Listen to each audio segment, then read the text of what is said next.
The third misconception is, and I'm gonna have to look at my notes, so bear with me.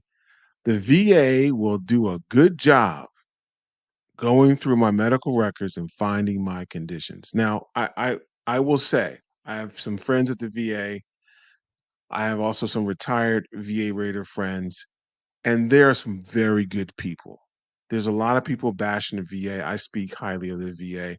I believe that there are some folks there, that many of the folks there that are doing their best to put the pieces of the story together. But let me give you some insight from what one of my friends have told me, who is a retired raider. He said we will get stacks of records, 2,500 pages, all over the place, right? Just disconnected medical records.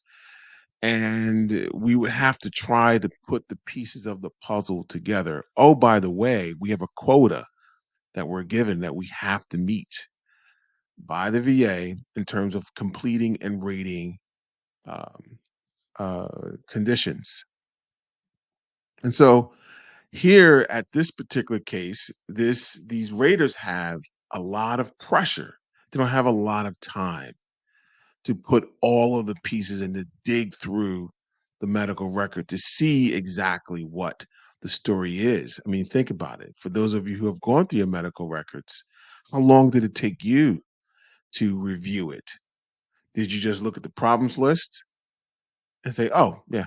Or did you really review and see what was being said and see what the evidence was showing about your condition? So it takes a lot of time. My recommendation and my tip to you is don't fall into this misconception trap as well. Because if you take the time to put the medical record story together for them and guide them through what you want them to see, you want to show your story. This person that you are building the story for is invisible. You're never going to meet them.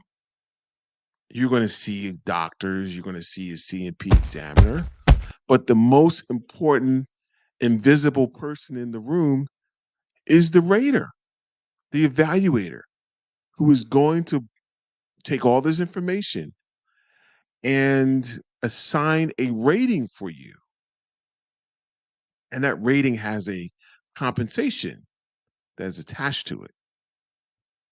So the stakes are very high in this situation.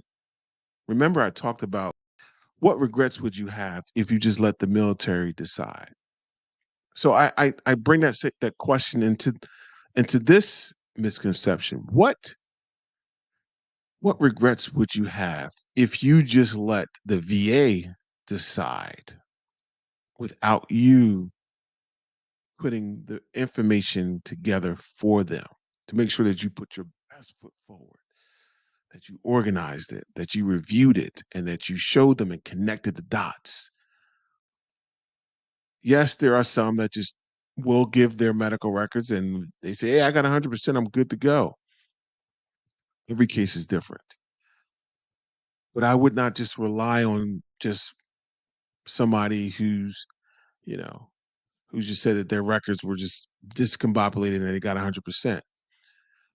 Take the time to organize it. Take the time to create your story. So I ask you a couple of questions. What is your story? What is your medical story? Are you willing to own that story? And if you're willing to own that story, how are you going to communicate that medical story to others so this way they can understand you? So, what is your story? Are you willing to own that story? And how are you going to communicate that story to others so that they can understand that story? And if you can answer all three of those questions in the affirmative, that you know your story and that you owned it, you own those injuries, and that you are willing to get others to understand your story, then let's do some research because this is about you and yours. This process right here is about you and yours. Let's do some research to understand the process, to understand the options that you have. Let's take that time. Let's put the story together so that the VA rater, the most important and invisible person in the room, can understand and rate you properly. So don't fall into this trap of just handing it and just believing that someone else is going to put the story together for you. Do it yourself. Engage, take ownership.